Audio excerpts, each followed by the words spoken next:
Hello दोस्तों, स्वागत है आपका हमारे यूपीसीए एडिटोरियल चैनल में। और आज हम लोग जिस एडिटोरियल के बारे में बात करते हैं उस टॉपिक का नाम है आत्मनिर्भरता और इसकी प्रासंगिकता। यह एडिटोरियल 13/3/2022 को हिंदुस्तान टाइम्स में प्रकाशित the world is in flux, self reliance is vital लेख पर आधारित है। यह हाल के घटनाक्रमों जहां एक देश को सभी खतरों से अपनी रक्षा करने की आवश्यकता होती है के संदर्भ में आत्मनिर्भर भारत अभियान की प्रासंगिकता के संबंध में चर्चा करता है। संदर्भ: पिछले 24 माह में 3 समसामयिक घटनाक्रमों ने विश्व के साथ भारत की संलग्नता और इसकी सुरक्षा चिंताओं को चुनौती दी है। अगर हम लोग इसके पहले पॉइंट्स के बारे में बात करें तो पहला घटनाक्रम चीन द्वारा कल्पित इतिहास के मानचित्र से एक सीमा रेखा चुनने और हिमालय क्षेत्र में वर्तमान राजनीतिक समीकरण को बदलने के लिए 1 लाख से अधिक सैनिकों को भेजने के निर्णय के रूप में प्रकट हुआ। यह शक्ति प्रदर्शन का ऐसा आवेगपूर्ण और विकृत प्रयास था जिसके परिणाम स्वरूप भारतीय तथा चीनी सैनिकों के बीच खूनी संघर्ष की स्थिति बनी और इनके बीच गतिरोध आज भी जारी है। पॉइंट नंबर 2, दूसरा घटनाक्रम अफगानिस्तान में अमेरिका के नए कदम के रूप में प्रकट हुआ, जहां अगस्त 2021 में संयुक्त राज्य अमेरिका ने आतंकियों के एक धड़े के साथ एक अनैतिक और त्रासद समझौते को अंतिम रूप दिया और रातों रात अफगानिस्तान से अमेरिकी सैनिकों को वापस बुला लिया गया। इस क्रम में अपना स्वार्थ सिद्ध करने के लिए आतंक के विरुद्ध तथाकथित लिबरल वार छेड़ते हुए महिलाओं के अधिकार, व्यक्तिगत स्वतंत्रता और विभिन्न मूल्यों जिनकी रक्षा और स्थापना की दलीलें दी गई थी को त्याग दिया गया। पॉइंट नंबर 3, अब तीसरा घटनाक्रम रूस द्वारा एक संप्रभु देश यूक्रेन पर आक्रमण के रूप में सामने आया है, जो उन भौगोलिक क्षेत्रों पर रूस के प्रभाव को बनाए रखने की एकमात्र इच्छा से संचालित एक राजनीतिक परामर्श लागू करने के लिए है, जहां रूसी राजनीति और योजनाओं के विरुद्ध असहमति बढ़ती ही जा रही है। यद्यपि उत्तर अटलांटिक संधि संगठन, नॉर्थ अटलांटिक ट्रीटी ऑर्गेनाइजेशन, जिसको शॉर्ट फॉर्म में नाटो कहते हैं, के विस्तार के उद्देश्य और तरीकों को लेकर रूस की आशंकाओं को खारिज नहीं किया जा सकता, लेकिन बल का प्रयोग और एक देश की संप्रभुता का उल्लंघन करना उसकी असंतुष्टि की अभिव्यक्ति के रूप में स्वीकार्य नहीं हो सकता है। यूक्रेन पर आक्रमण ने भारत को इस कठिन स्थिति में डाल दिया जहां उसे सही और स्वयं के हित में सही के बीच 2 विकल्पों में से एक का चयन करना था। इन 3 अंतर्राष्ट्रीय घटनाक्रमों ने भारत के लिए आत्मनिर्भरता, सेल्फ रिलायंस के विचार को पुनर्जीवित कर दिया है और एक बार फिर से इसे चर्चाओं मंथन के केंद्रीय मंच पर ला दिया है। आत्मनिर्भरता में निहित अवसर। अगर हम लोग आत्मनिर्भरता भारत अभियान के बारे में बात करें तो नए भारत का विजन है। वर्ष 2020 में प्रधानमंत्री ने राष्ट्रीय आत्मनिर्भरता के आह्वान के साथ आत्मनिर्भर भारत अभियान की शुरुआत की और 20 लाख करोड़ रुपए भारत के सकल घरेलू उत्पाद के 10% के बराबर के विशेष आर्थिक एवं व्यापक पैकेज की घोषणा की। इसका उद्देश्य देश तथा इसके नागरिकों को हर तरह से स्वतंत्र एवं आत्मनिर्भर बनाना है। इस क्रम में अर्थव्यवस्था, आधारभूत संरचना प्रणाली, जीवंत सांख्यिकी और मांग को आत्मनिर्भरता के 5 स्तंभ के रूप में रेखांकित किया गया है। इसका लक्ष्य वैश्विक बाजार हिस्सेदारी हासिल करने के लिए सुरक्षा अनुपालन में सुधार एवं गुणवत्तापूर्ण उत्पादों के साथ प्रतिस्थापन पर ध्यान केंद्रित करते हुए आयात पर निर्भरता को कम करना है। आत्मनिर्भरता यह विचार किसी बहिष्करण या अलगाववादी रणनीतियों का प्रतीक नहीं है, बल्कि इसमें पूरी दुनिया के लिए मदद की भावना शामिल है। यह अभियान स्थानीय उत्पादों को बढ़ावा देने के महत्व पर केंद्रित है। आत्मनिर्भर भारत अभियान के साथ साथ सरकार ने कृषि के लिए आपूर्ति श्रृंखला सुधार, तर्कसंगत कर प्रणाली, सरल एवं स्पष्ट कानून, सक्षम मानव संसाधन और सुदृढ़ वित्तीय प्रणाली जैसे कई अन्य साहसिक सुधार किए हैं, जो द्रुत गति से आत्मनिर्भरता प्राप्त करने में मदद करेंगे। अगर आप चाहें तो इसको मैप के द्वारा भी समझ सकते हैं, जो कि इसमें आत्मनिर्भर Bharat, the road ahead, 5 pillars of self reliance, reliant India, इसको एक अच्छे समझाया गया। आप इसको अच्छे से देख के समझ सकते हैं। चलिए अब हम नीचे वाले टॉपिक पे बात करते हैं। आत्मनिर्भर भारत से संबंधित चिंताएं। अंतर्राष्ट्रीय व्यापार और निवेश में कटौती। कार्यक्रम में कुछ पहलुओं जैसे टैरिफ में वृद्धि, आयात पर गैर टैरिफ प्रतिबंध और आयात प्रतिस्थापन में अंतर्राष्ट्रीय व्यापार एवं निवेश को कम करने की क्षमता है। गैर टैरिफ बाधा एक व्यापार प्रतिबंध जैसे कोटा प्रतिबंध या मंजूरी है, जिसका उपयोग देशों द्वारा अपने राजनीतिक और आर्थिक लक्ष्यों को आगे बढ़ाने के लिए किया जाता है।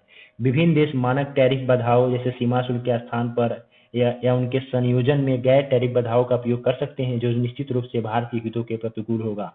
नीतिगत मुद्दे क्या हैं?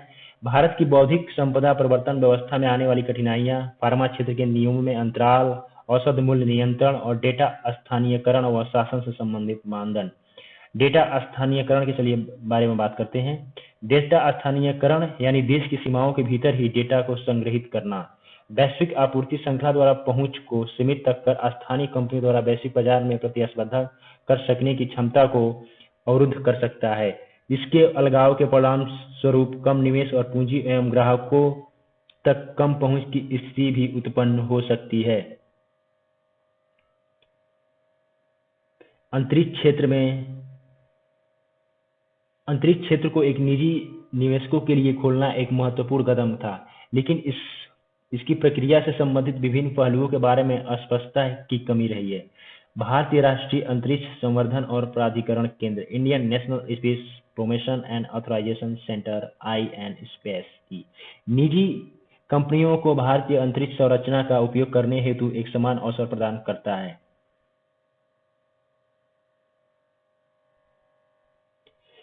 रक्षा क्षेत्र में रक्षा उपकरणों की 101 वस्तुओं पर आयात प्रतिबंध को वर्ष 2024 तक 4 साल की अवधि में लागू करने की योजना है। इसके साथ ही रक्षा अधिग्रहण प्रक्रिया DAP 2020 में परिवर्तन से यह सुनिश्चित होने की उम्मीद है कि सूची में शामिल कोई भी वस्तु अंतिम समय सीमा से आगे आयात नहीं की जाएगी। इससे भारत में विदेशी निवेश प्रभावित हो सकता है। चलिए इसकी आगे की राह के बारे में बात करते हैं कि इसकी आगे की राह क्या हो सकती है। भविष्य के लिए एक रणनीति का निर्माण करना, आत्मनिर्भरता के मार्ग पर सफल होने के लिए क्षेत्रीय आपूर्ति श्रृंखला और स्थानीय निर्णय पर विचार करने वाले एक दीर्घकालिक दृष्टिकोण को अपनाना आवश्यक हो गया है। मुक्त एवं निष्पक्ष व्यापार के लिए भारत का अधिकाधिक खुला होना, अंतर्राष्ट्रीय व्यवसायों को भारत में निवेश और भारत में विनिर्माण करने हेतु दबाव बनाने के लिए एक उपकरण के रूप में टैरिफ का उपयोग करने के बजाय अपनी शक्ति व क्षमता के आधार पर निवेशकों को आकर्षित करना चाहिए। नवोन्मेषों के विकास और समर्थन पर ध्यान देना, शॉर्ट फॉर्म में STEM। डिजिटल रचनात्मक एवं क्रिटिकल थिंकिंग कौशल पर ध्यान देने की आवश्यकता है, जो ऐसे नेतृत्वकर्ताओं और कार्यकर्ताओं को तैयार करेंगे जो नवाचार कर सकते हैं तथा समस्याओं को हल कर सकते हैं। भारत को एक नवोन्मेषक अनुकूल बौद्धिक संपदा नीति एवं प्रवर्तन व्यवस्था भी विकसित करनी चाहिए। डिजिटल और डेटा वैश्विक व्यापार में डिजिटल और डेटा सेवाओं के महत्व में लगातार वृद्धि के साथ भारत के समक्ष अन्य प्रमुख लोकतांत्रिक बाजारों के साथ पूरी तरह से एकीकृत होने का अवसर मौजूद है।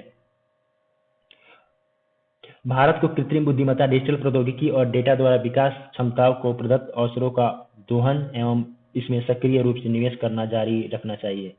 संवहनीयता को भारत की व्यापार एवं निवेश रणनीति के केंद्र में रखना, व्यापार व्यवस्था और गरीबों का समर्थन करने और पर्यावरण की रक्षा करने में मदद कर सकती है यदि उन्हें उपयुक्त तरीके से लागू किया जाए।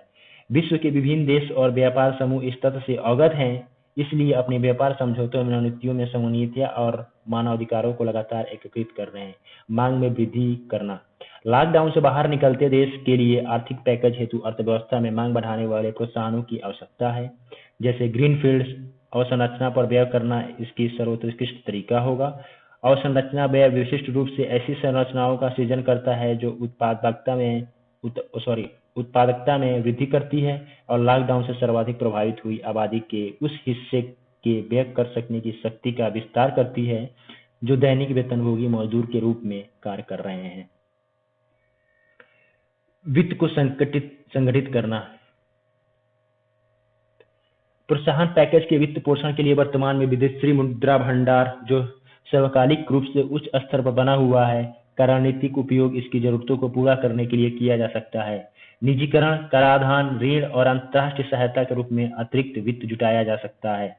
समग्र सुधार के बारे में बात करते हैं। कोई भी प्रोत्साहन पैकेज तब तक ट्रिकल डाउन इफेक्ट को प्रतिबंधित करने में विफल रहेगा जब तक कि यह विभिन्न क्षेत्रों में सुधारों द्वारा समर्थित नहीं होता है। इस प्रकार आत्मनिर्भरता का विचार समग्र सुधारों के अधूरे एजेंडे को भी शामिल करता है, जिसमें सिविल सेवाओं, शिक्षा, कौशल और श्रम आदि में सुधार किया जाना शामिल हो सकता है। निष्कर्ष, आत्मनिर्भरता के लिए सरकार के आह्वान ने एक नया महत्व हासिल कर लिया है और विश्व जनसंख्या का लगभग 6वां हिस्सा रखने वाले भारत जैसे देश के लिए आत्मनिर्भरता की प्राप्ति हेतु वस्तुतः सूक्ष्म वैश्विक अंतर संबंधों तथा संभवतः और अधिक सघन वैश्विक नेटवर्क की आवश्यकता होगी। विश्वसनीय कनेक्टिविटी, सामग्री व घटकों के विविधीकृत स्रोत और लचीली वित्तीय एवं व्यापारिक व्यवस्था अब महज चर्चा के शब्द नहीं है, बल्कि एक रणनीतिक अनिवार्यता है जिसमें भारत के व्यापारिक, सामुदायिक, विधि निर्माता तथा सभी हितधारकों को शामिल करते हुए सभी की आम सहमति की आवश्यकता है। तो अगर हम लोग इसके क्वेश्चन के बारे में बात करें कि क्वेश्चन किस तरह का बन सकता है, तो इसके अभ्यास प्रश्न में चलिए एक बार चर्चा कर लेते हैं। आत्मनिर्भरता के लिए सरकार के आह्वान ने हाल ही के वर्षों में एक नया मुकाम हासिल कर लिया है। हाल के अंतर्राष्ट्रीय घटनाक्रमों के आलोक में इस कथन की चर्चा कीजिए। तो दोस्तों धन्यवाद हमारे चैनल को देखने के लिए, और अगर आप इस चैनल पर नए हैं तो इस चैनल को सब्सक्राइब कीजिए और अपने दोस्तों के साथ लाइक और शेयर कीजिए। थैंक यू दोस्तों सो मच।